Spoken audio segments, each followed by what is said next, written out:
गीतांजलि और आप देख रहे हैं सूर्यादित्य न्यूज। आइए रुक करते हैं खबरों की तरफ।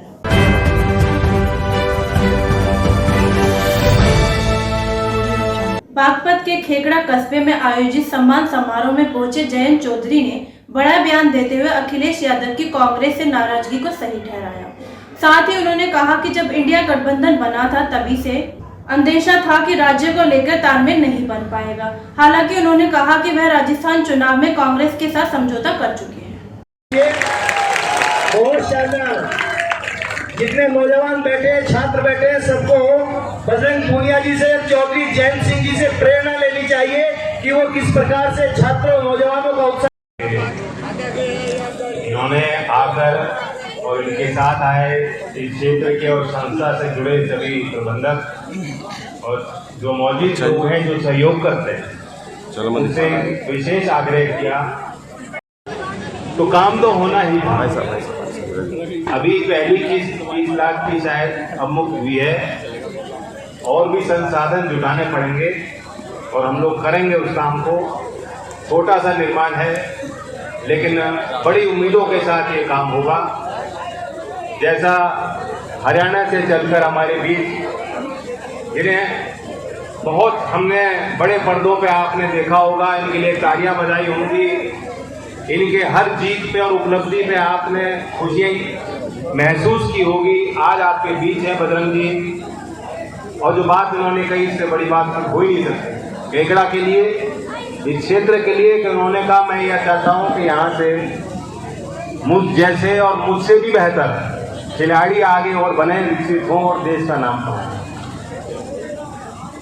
खेल के माध्यम से जो अनुशासन एक नौजवान सीख सकता है, और जगह जगह मैं जाके यही बात कह रहा हूँ। हमारे पास और कई उदाहरण हैं दुनिया में, अफ्रीका और बहुत ही गरीब देश एशिया के जो हैं, जिनमें पहले खेल के प्रति रुझान कम था। अंतर्राष्ट्रीय जो प्रतियोगिताएं होती हैं उनमें उनकी बहुत कम जीत निकलती थी, लेकिन अब वो मेडल जीत रहे हैं देश। जैसे जैसे खेल का रुझान वहाँ समाजों में बढ़ा, उन देशों में ये अनुभव बताता है कि अपराध कम हो।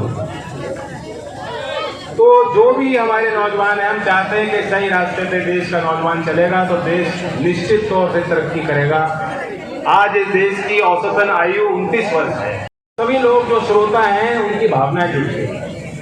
तो जो हमारे समाज में जो भी प्रॉब्लम्स हैं, दिक्कतें हैं, पुरानी पहचान के चलते जो बंदिशें हैं, जो दीवारें हैं, जो जंजीरें हैं जो भारतीय समाज को बांधती हैं, एक से भाई से दूसरे भाई को अलग करती हैं, उन सारे बंधनों को तोड़ने का माध्यम है खेल और खेल का मैदान। तो इसलिए आवश्यक हो जाता है कि नौजवानों के लिए मैंने अपने पूरे निजी को समर्पित किया है। मैं उम्मीद करता हूँ आगे और हमारे खिलाड़ी विकसित होंगे। अभी जब एशियाड के मेडलिस्ट जब वापस लौटे भारत को, तो एक बड़ा सम्मान समारोह भारत सरकार ने भी किया। प्रधानमंत्री जी ने वहाँ ये बात कही कि 2026 में भारत में ओलंपिक्स का आयोजन हो जाए, इसके लिए हम लोग प्रयास करें। आपको बात अटपटी लग सकती है क्योंकि एक तरफ मैं खेल और खिलाड़ियों की बात कर रहा हूँ, उनका पक्ष रख रहा हूँ, लेकिन वहीं मैं इस बात का समर्थन नहीं करता हूँ। जब भारत में एशियाड का खेल होने जा रहा था, उस समय पुराने लोग बैठे हैं ना टोपी वाले, पता है, उस समय मेरे दादाजी ने भी विरोध किया। उन्होंने ये कहा था कि देश में इतने संसाधन नहीं है। 2010 में जब कॉमनवेल्थ गेम का आयोजन हुआ, 70,000 करोड़ रुपए उस समय खर्च हो गए, और ये सरकार खर्चा करने में किसी से पीछे नहीं है, आ गई है। आप कल्पना करो 2036 में अगर ओलंपिक का खेल का आयोजन करेंगे, कितने अरबों खरबों रुपए जो उसमें लगाया जाए। उससे बेहतर होगा कि देश के 2.5 लाख ग्राम पंचायतों में आप स्टेडियम का निर्माण कराइए, कोच की नियुक्ति कीजिए ताकि पूर्व खिलाड़ियों को नौकरी मिले। वहीं जमीनी जो हमारे खिलाड़ी हैं, जो हमारी प्रतिभाएं हैं, उनको प्रॉपर प्रशिक्षण मिले, उनके जो हुनर है, जो काबिलियत है, उसका विकास हो। लेकिन अब निर्णय सरकार का है, मैं इस मंच के माध्यम से अपना विरोध जताता हूँ और पूरे खेकड़ा और हमारे जनपद की तरफ से बजरंग जी को धन्यवाद देता हूँ। इनकी खुद की भावना थी, चल के आए, इन्होंने बहुत संघर्ष किया, बहुत अन्याय भी सहा है। कोई भी गांव देहात का व्यक्ति उससे दूर नहीं है। इनके साथ जो कुछ भी हुआ है, आप बता सकते हैं, जितने लोग यहाँ बैठे हैं सबकी भावनाएं और संवेदनाएं बजरंग भाई आपके और आम खिलाड़ियों के साथ जुड़ी हुई है। बताओ सही कह रहा हूँ कि नहीं कह रहा हूँ? धन्यवाद।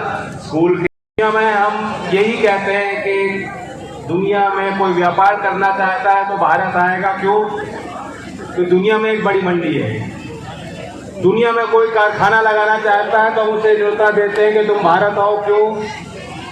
क्योंकि जब 29 वर्ष की हमारी औसतन आयु है देश की, तो कार्य करने की क्षमता, मेहनत करने की क्षमता, लेबर फोर्स जितनी भारत देश में और कहीं आपको मिलेगी। लेकिन ये सब तब संभव होगा अगर उस नौजवान के अंदर जो क्षमताएं हैं उन क्षमताओं को हम विकसित करें, मानसिक तौर पर, शारीरिक उनकी क्षमताओं को विकसित करें और उनको ये एहसास दिलाएं कि उनके लिए कोई सीमाएं नहीं है।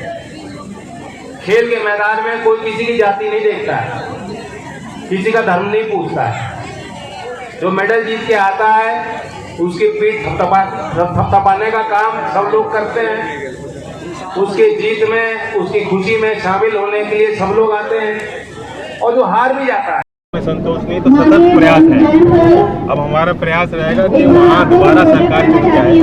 सरकार ने अच्छे काम किए किसानों के लिए, पेंशन धारकों के लिए, नौजवानों के लिए, आगे और प्रयास बहन जी, आपके कार्यक्रम के बारे में जानना चाहेंगे। आप पहुँचे हैं, क्या क्या कार्यक्रम, पहले बताइए। देखिए, आज यहाँ बड़ी उपलब्धि है। अंकुर धामा जो है 2 स्वर्ण पदक जीत के आए हैं और एशियाड पैरा खेलों में, और बागपत लोकसभा की आप दृष्टि डालें तो एशियाड गेम्स में सबसे ज़्यादा मेडल इस लोकसभा के अंतर्गत जो हमारे 3 जिले हैं उनको आप जोड़ के चलेंगे तो सबसे ज़्यादा खिलाड़ी यहीं से हैं। तो सभी के घर में जाऊंगा क्योंकि एक संदेश समाज की तरफ से मैं उन खिलाड़ियों को देना चाहता हूं कि खिलाड़ी हारे या जीते, समाज उनके साथ है।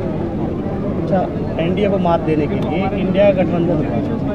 इंडिया एक गठबंधन बनाया गया है, उसमें फूट सी नज़र आ रही है। अखिलेश जी भी नाराज़ हैं, क्या कारण है? देखिए, उनकी नाराज़गी बिल्कुल जायज़ है और उनकी कोशिश है। मध्य प्रदेश में उनकी पार्टी का अपना एक अस्तित्व है। राजस्थान में जरूर हमने कांग्रेस के साथ समझौता कर लिया। और जहाँ तक इंडिया की बात है, ये बात तय थी कि राज्यों में शायद उस तरह का तालमेल बनाना संभव नहीं था। आप वेस्ट बंगाल को भी देखेंगे, वहाँ लेफ्ट पार्टीज़ का भी अपना एक क्लेम है, वो भी इंडिया में है। टीएमसी भी इंडिया में लगातार ममता जी खुद शामिल होती आई हैं और केरला में भी प्रॉब्लम्स हैं। ये दिक्कतें कई राज्यों में आएंगी। सवाल ये भी बनता है कि आप एनडीए से पूछे, एनडीए कहाँ है, बीजेपी कहाँ है? जब पूरे मध्य प्रदेश में चुनाव में आप प्रचार में देखेंगे कि सब होर्डिंग में लग रहा है कि मध्य प्रदेश के मन में है मोदी। किसी और मुख्यमंत्री जो अभी मौजूदा मुख्यमंत्री, उनकी फोटो नहीं। कौन दावेदार है उस पर पार्टी का कोई रुख नहीं। बीजेपी में कोई सीएम का कोई उम्मीदवार नहीं। तो जब एक ये आदमी है तो वहाँ तो पार्टी भी नहीं चल रही। और एनडीए के और जो घटक दल हैं जो दूसरे राज्यों में लड़ना चाह रहे थे और आज अकेले लड़ रहे हैं, उनसे भी पूछिए कि तालमेल क्यों नहीं बन पाया। इंडिया गठबंधन के चुनाव में दुष्यंत चौटाला राजस्थान में अलग लड़ रहे हैं, क्यों लड़ रहे हैं? राज्यों के चुनाव में क्या नतीजे रहेंगे इंडिया गठबंधन? देखिए, इंडिया गठबंधन हमारी पूरी उम्मीद है कि जो जहाँ बीजेपी आज सरकार में है वो सरकार से उसे अलग किया जाएगा। जहाँ आज बीजेपी विपक्ष में है उसे विपक्ष में ही रखा जाएगा।